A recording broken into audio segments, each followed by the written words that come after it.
INTUC സംസ്ഥാന committee തെരഞ്ഞെടുപ്പുമായി ബന്ധപ്പെട്ട് നിരവധി കേസുകളും കോടതി ഉത്തരവുകളും നിലനിൽക്കുന്നതിനിടയിൽ വീണ്ടും തെരഞ്ഞെടുപ്പ് നടത്താനുള്ള നീക്കത്തിനെതിരെ നിയമ നടപടി വന്നിരിക്കുകയാണ്.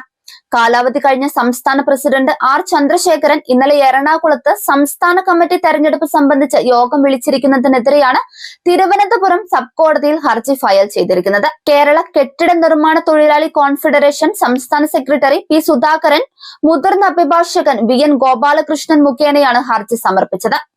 R ചന്ദ്രശേഖരൻ ഉൾപ്പെടെയുള്ള 7 പ്രതികൾക്ക് നോട്ടീസ് നൽകിയിട്ടുമുണ്ട്. ഹർജിയിൽ യൂണിയനുകളുടെ അഫിലിയേഷൻ ഫീസ് ഇനത്തിൽ കോടിക്കണക്കിന് രൂപ കേന്ദ്ര കമ്മിറ്റിക്ക് അടയ്ക്കുന്നതിൽ ഗുരുതരമായി വീഴ്ച വരുത്തിയെന്നും ഫീസ് അടയ്ക്കാത്തതിനെ തുടർന്ന് നിരവധി യൂണിയനുകൾക്ക് അംഗീകാരം നഷ്ടപ്പെട്ടതായും ആരോപിക്കുന്നുണ്ട്.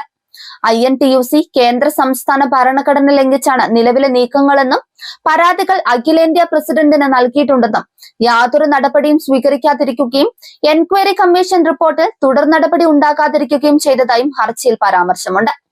579 കോടി രൂപയുടെ കശുവണ്ടി അഴിമതി കേസിൽ R ചന്ദ്രശേഖരൻ കുറ്റക്കാരനാണെന്ന് ചൂണ്ടിക്കാട്ടുന്ന CBI കുറ്റപത്രം നിലവിലുണ്ടെന്നും ഇത് ചോദ്യം ചെയ്ത് സുപ്രീം കോടതിയിൽ സമർപ്പിച്ച അപ്പീൽ സ്വീകരിക്കപ്പെടാത്ത സാഹചര്യം നിലനിൽക്കുമ്പോഴും അദ്ദേഹം നിയമവിരുദ്ധമായി സംസ്ഥാന പ്രസിഡന്റായി തുടരുന്നതായും ഹർജിയിൽ ആരോപിക്കുന്നുണ്ട്. ഇതുമായി ബന്ധപ്പെട്ട് എറണാകുളം മുൻസിഫ് കോടതിയുടെ ഉത്തരവ് ലംഘിച്ചുവെന്നും കെട്ടിട നിർമ്മാണ ചട്ടങ്ങൾ ലംഘിച്ച് പണിത കെട്ടിടം പൊളിച്ചു നീക്കണമെന്ന ഓംബുഡ്സ്മാന്റെ ഉത്തരവും നടപ്പാക്കിയിട്ടില്ലെന്നും ഹർജിയിൽ പരാമർശിക്കുന്നുണ്ട്. ഇത്തരം ഗുരുതര വിഷയങ്ങൾ നിലനിൽക്കുന്നത് കൊണ്ട് INTUC കേന്ദ്ര കമ്മിറ്റി ഭരണഘടനയിൽ വ്യവസ്ഥ ചെയ്തിരിക്കുന്ന നിയമങ്ങൾ അനുസരിച്ച് R ചന്ദ്രശേഖരനെ സ്ഥാനത്ത് നിന്ന് ഒഴിവാക്കി പുതിയ അഡ്ഹോക്ക് കമ്മിറ്റിയെ നിയമിക്കുകയോ അല്ലെങ്കിൽ കോടതിയുടെ മേൽനോട്ടത്തിൽ സംസ്ഥാന INTUC തെരഞ്ഞെടുപ്പ് നടത്തുകയോ ചെയ്യണമെന്ന ആവശ്യമാണ് ഹർജിയിൽ ഉന്നയിച്ചിരിക്കുന്നത്. കോടതി നോട്ടീസ് നൽകിയ സാഹചര്യത്തിൽ R ചന്ദ്രശേഖരൻ വിളിച്ചിരിക്കുന്ന യോഗവും സംസ്ഥാന കമ്മിറ്റി തെരഞ്ഞെടുപ്പ് നടപടികളും പുതിയ നിയമവാദങ്ങളിലേക്കാണ് നീങ്ങുന്നത്.